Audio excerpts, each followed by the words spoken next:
जहानाबाद की नीट छात्रा के मौत मामले में यौन उत्पीड़न की पुष्टि के बाद सीआईडी ने जांच तेज कर दी है। एफएसएल रिपोर्ट में स्पर्म मिलने के बाद अब हॉस्टल मालिक सहित 15 संदिग्धों का डीएनए टेस्ट भी कराया जाएगा। परिजनों ने पुलिस पर लापरवाही का आरोप लगाते हुए दोषियों को फांसी देने की मांग कर डाली है। नमस्कार, आप देख रहे हैं न्यूज हाट। मैं हूं आपके साथ रितेश शर्मा। बिहार की राजधानी पटना में नीट की तैयारी कर रही छात्रा के मौत मामले में जैसे जैसे जांच आगे बढ़ रही है, चौंकाने वाले तथ्य भी सामने आ रहे हैं। एफएसएल रिपोर्ट, पुलिस की शुरुआती जांच में हुई लापरवाहियां और प्रशासनिक तैयारियों की कमी ने पूरे बिहार में निजी गर्ल्स हॉस्टलों की सुरक्षा व्यवस्था पर गंभीर सवाल खड़े कर दिए हैं। एफएसएल रिपोर्ट में छात्रा के अंडरगारमेंट्स में सीमेन की पुष्टि हुई है, जबकि पुलिस द्वारा जांच के लिए भेजी गई बेडशीट धुली हुई थी। इसके अलावा हॉस्टल को समय पर सील नहीं करना और मौके से साक्ष्य ठीक से न जुटा पाना भी बड़ी चूक मानी जा रही है। एफएसएल रिपोर्ट सामने आने के बाद पटना से लेकर गया तक प्रशासनिक हलचल तेज हो गई है। इधर गया जिला प्रशासन भी पटना हॉस्टल कांड को लेकर गंभीर है। गया जी के डीएम शशांक शुभंकर और एसएसपी सुशील कुमार ने जिले के सभी गर्ल्स हॉस्टल और लॉज की कड़ी निगरानी के आदेश जारी कर दिए हैं। जिला मुख्यालय और अनुमंडलों में संचालित हॉस्टलों की अपडेटेड सूची तैयार करने को भी कहा गया है। साथ ही एक निरीक्षण समिति बनाने का निर्देश दिया गया है, जिसमें कम से कम एक महिला अधिकारी शामिल होंगी। ये समिति सुरक्षा और सुविधाओं की समीक्षा करेगी और खामियों की रिपोर्ट सीधे डीएम कार्यालय को सौंपेगी। बता दें कि जहानाबाद की नीट छात्रा के मौत मामले में अब सीआईडी की टीम भी हरकत में आ गई है।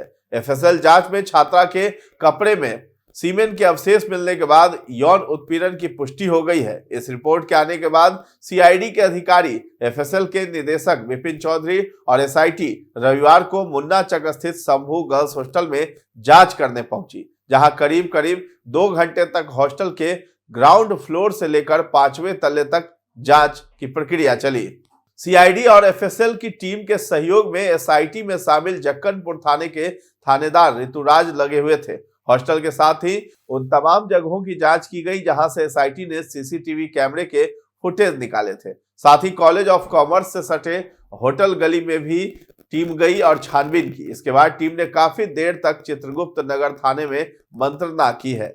मामले की जांच अब एसआईटी के साथ ही सीआईडी ने भी शुरू कर दी है। सीआईडी के अधिकारियों ने एसआईटी से अब तक की हुई जांच का पूरा ब्यौरा और साक्ष्य हासिल कर लिया है। जांच करने पहुंची सीआईडी की टीम और एफएसएल के निदेशक विपिन कुमार चौधरी ने किसी तरह का बयान देने से इनकार कर दिया है। बता दें कि छात्रा के कपड़े पर मिले सीमेन की डीएनए प्रोफाइल तैयार की जा रही है। इस प्रोफाइल में हॉस्टल मकान मालिक मनीष रंजन सहित 15 लोग शामिल हैं। इन सभी का एक के बाद एक करके डीएनए टेस्ट कराया जाएगा और उसका छात्रा के कपड़े पर मिले सीमेन से मिलान किया जाएगा। इन 15 लोगों में वे लोग भी शामिल हैं जिनसे छात्रा की काफी देर बात होती थी। पुलिस ने छात्रा के मोबाइल नंबर का सीडीआर निकालकर उन लोगों के नाम को शॉर्टलिस्ट कर लिया है। इसमें हॉस्टल भवन के मालिक मनीष रंजन का नाम भी शामिल है, जिसके इर्द गिर्द मामले की जांच पड़ताल बढ़ रही है। इस बीच 3 संदिग्धों को पहले हिरासत में लिया गया है, जिनमें से 2 छात्रा के करीबी बताए जा रहे हैं और एक पटना का निवासी है।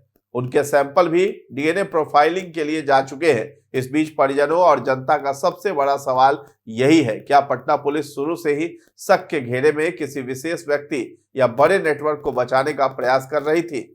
इस सवाल के बीच मृतक छात्रा के पिता ने बिहार के डीजीपी को एक लिखित और भावुक पत्र सौंपा। इस पत्र में उन्होंने जांच में खामियों का जिक्र करते हुए 8 ठोस बिंदुओं पर जांच कराने की मांग की है। पिता का कहना है कि अगर शुरुआत में सही जांच होती तो सच्चाई पहले सामने आ जाती। तो हॉस्टल में रहने वाली छात्राओं का सामान कमरे में ही बंद था। हॉस्टल में लगातार एसआईटी जांच कर रही थी, जिसके कारण तमाम छात्राओं के कमरे के साथ ही हॉस्टल को बंद कर दिया गया था। छात्राओं के मार्कशीट, कपड़े और अन्य सामान कमरे में ही बंद थे और 15 दिनों से अधिक समय से चक्कर लगा रही थी छात्राएं। साथ में उनके अभिभावक भी परेशान थे। तो रविवार को पुलिस ने मजिस्ट्रेट की उपस्थिति में हॉस्टल के मेन गेट को खोला और फिर बारी बारी से तमाम कमरों को खोलकर छात्राओं को उनका सामान सौंप दिया। इस दौरान वीडियोग्राफी भी कराई गई। छात्राएं वैशाली, औरंगाबाद, जहानाबाद व अन्य कई जिलों की थी। जो वहां रह रही थी। इस दौरान उनके गार्जियन ने कहा है कि उन्होंने हॉस्टल में रहने के लिए 7,000 रुपए एडवांस के रूप में दिया था, जो डूब गया। अब वे बच्चों को लेकर पहले घर जाएंगे, उसके बाद ही आगे का निर्णय लेंगे। छात्रा के पिता ने यह भी कहा है कि उनकी बेटी के हत्यारे को खोजने के बजाय पुलिस परिजनों पर ही शक कर रही है। 3 से अधिक बार एसआईटी उनके घर पर जांच करने और बयान लेने आई है। हर बार एक ही सवाल व शक जाहिर किया जा रहा है। इसके कारण वे लोग मानसिक रूप से टूट चुके हैं। घटना को बीते हुए कई दिन हो चुके हैं, लेकिन पुलिस अब तक हत्यारों तक नहीं पहुंच सकी है। इसके लिए सीबीआई जांच होनी चाहिए। छात्रा के पिता ने यह भी कहा है कि मेरी बेटी के साथ घिनौनी हरकत कर हत्या की गई, दोषियों को फांसी की सजा मिलनी चाहिए। पुलिस की जांच गलत दिशा में जा रही है, जिसके कारण हत्यारे अब तक पकड़े नहीं गए हैं। एसआईटी उनके गांव आती है और कई घंटे रहती है। परिवार के एक एक सदस्यों से पूछताछ कर चुकी है। एसआईटी पूछती है कि बेटी की मौत के पहले घर का माहौल कैसा था, उसके व्यवहार में कोई बदलाव देखा था या नहीं। बेटी पर पढ़ाई का तो दबाव नहीं था, परिजनों से उसके कैसे संबंध थे, किसी से वो मोबाइल पर घंटों बात भी करती थी। एसआईटी के छात्रा के मामा और मेरे भाई से भी घंटों पूछताछ करने के सवाल पर पिता ने कहा कि उनकी बेटी अपने ममेरे भाई से बात करती थी, तो इसमें गलत क्या है? दोनों भाई बहन थे। पुलिस बेवजह का इसे तुल दे रही है। साथ ही डायरी मिलने के सवाल पर पिता ने कहा है कि उन्हें ऐसी किसी डायरी की जानकारी नहीं है। अफवाह फैलाने से सच्चाई सामने नहीं आ सकती है। तो राजधानी पटना में नीट छात्रा हत्याकांड मामले में अब गृह मंत्री सम्राट चौधरी ने भी बड़ा एक्शन लिया। गृह मंत्री ने शीर्ष पुलिस अधिकारियों को तलब किया। दरअसल नीट की तैयारी कर रही छात्रा की संदिग्ध मौत के मामले में बिहार सरकार ने सख्त रुख अपनाया है। गृह मंत्री सम्राट चौधरी ने मामले की अब तक की जांच रिपोर्ट की पूरी जानकारी लेने के लिए शीर्ष पुलिस अधिकारियों को तलब किया। गृह मंत्री ने DGP Vinay Kumar, ADG CID, IG Patna, SSP और विशेष जांच टीम में शामिल सभी संबंधित पुलिस अधिकारियों को बैठक में बुलाया था। सूत्रों के अनुसार गृह मंत्री इस मामले में अब तक हुई जांच की प्रगति, जुटाए गए सबूतों और आगे की कार्रवाई को लेकर विस्तृत जानकारी ली है। गृह मंत्री ने यह भी जानने की कोशिश की कि जांच में अब तक क्या निष्कर्ष सामने आए हैं और किन अहम बिंदुओं पर अभी जांच जारी है। तो सम्राट चौधरी ने तकरीबन 1 घंटे तक समीक्षा बैठक की। इस दौरान सभी जानकारी जो है सम्राट चौधरी ने विस्तार से जाना। समीक्षा बैठक के दौरान डीजीपी से लेकर ADG, CID, IG Patna, SSP, SIT chief और एसआईटी में शामिल 3 इंस्पेक्टर गृह मंत्री के समक्ष उपस्थित रहे। गृह मंत्री ने समीक्षा के क्रम में जांच में और तेजी लाने और दोषियों के विरुद्ध जल्द से जल्द सख्त कार्रवाई करने का निर्देश दिया है।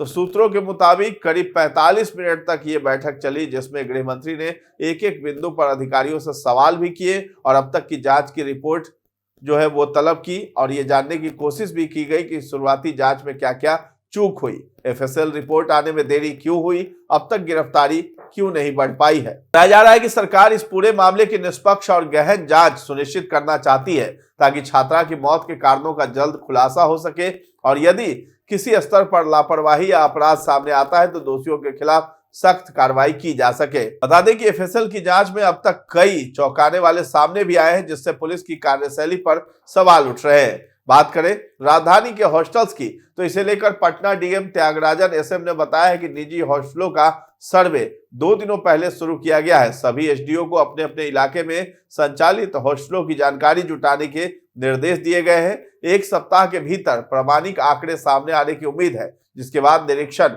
और कार्रवाई का दौर शुरू होगा। डीएम ने स्वीकार किया है कि पहले कार्रवाई सिर्फ शिकायत मिलने पर होती थी। अब पहली बार सभी हॉस्टलों का व्यापक सर्वे कर निरीक्षण किया जाएगा ताकि बुनियादी सुविधाएं, स्वच्छता और सुरक्षा मानकों का पालन सुनिश्चित हो सके।